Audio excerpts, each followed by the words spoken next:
Si eres un electrónico, entonces sabes lo necesario que es medir el voltaje en un circuito o verificar el estado de almacenamiento en una batería.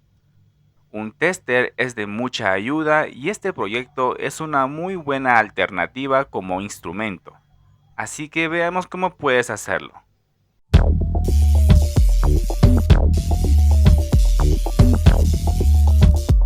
Los materiales que usaremos son 3 resistencias en un cuarto de wax, un preset potenciómetro, un regulador de voltaje, un microcontrolador o placa de Arduino Nano, una pantalla LCD de 16 por 2 caracteres, 2 cables con pinzas caimanes y una batería de 9 voltios con su conector. La placa Arduino y la pantalla LCD debe estar conectada para trabajar en formato de 4 bits, video que vimos antes armándolo en un protoboard, y usé cables de un solo hilo para las conexiones.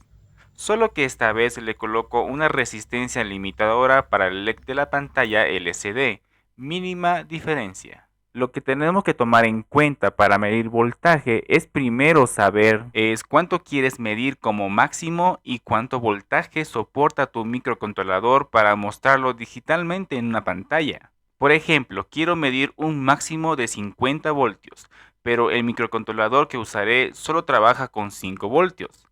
Entonces, aquí pueden trabajar las resistencias como divisores de voltaje, y con esta fórmula podrás calcular la división resultante. Esta sería la entrada y esta sería la salida de voltaje. A ver, calculando dijimos 50 voltios máximo como entrada y usando estos valores resistivos en kiloohmios, mi voltaje de salida es aproximado a los 5 voltios. Es casi perfecto. Escogeré esos valores resistivos entonces. Ahora con los caimanes defino el negativo común del circuito y el positivo en la entrada de voltaje del circuito resistivo. La salida de voltaje del divisor lo recibiremos en una entrada analógica del microcontrolador. En el código de programación, primero capturamos la señal analógica que en este caso nos ofrece valores de 0 a 1023, equivalente a 10 bits. Convertimos esos valores decimales para tener el voltaje de salida del circuito resistivo y luego calculamos el voltaje de entrada del mismo divisor, que es lo que más nos interesa. Muy importante que esta información se guarde en variables globales que permitan valores en decimales para mayor precisión de lectura. Y ya estará el resultado imprimido en la LCD. Hemos colocado una pequeña condición de solo mostrar el resultado a partir que sea igual o mayor a 10 milivoltios. Recuerden que usamos una entrada analógica y si existiese alguna interferencia o ruido eléctrico puede alterarnos bastante el resultado, pero aún así ya estará midiendo el voltaje bastante bien. Si quieres obtener un resultado en milivoltios, solo tienes que aumentar líneas de escritura en la LCD, pero el resultado lo debes multiplicar entre 1000 y así obtendrás un resultado en milivoltios.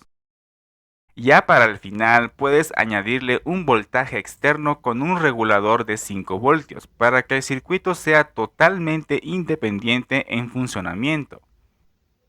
Bien, ahora hablemos sobre su precisión.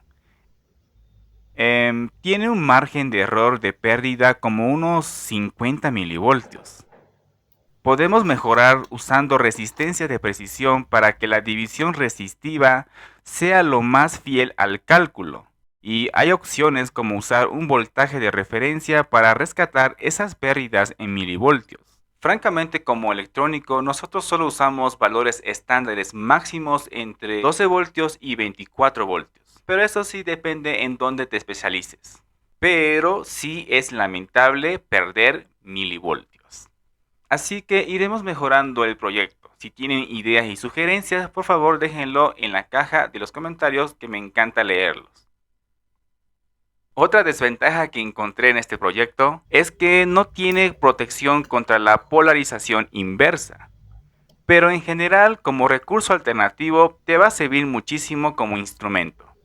Pensaba también hacer un medidor de resistencias y un medidor de amperios que es muy necesario, la verdad para mí al menos. O también, ¿por qué no una fuente digital variable usando como monitor una pantalla LCD? Háganmelo saber en los comentarios si quisieran ver alguno de estos proyectos. Te lo ha explicado Androbot y no se olviden suscribirse al canal para seguir experimentando juntos con la electrónica.